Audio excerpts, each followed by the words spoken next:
So after losing my dad, I was really looking for something that I really couldn't put words to, something meaning, but I didn't know what I was looking for.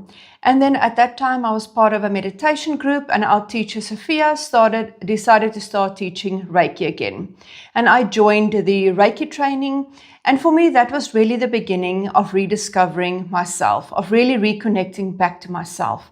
And although I love Reiki, I love tarot, I love all the modalities that I've learned since 2020 and that I've been practicing, for me, the different modalities is just a part of having you reconnect back to yourself. These are all tools that can help you in different ways. And this is also different people connect with different modalities. I love Reiki healing. I love the energy. And that was really a big part of me understanding why I am different.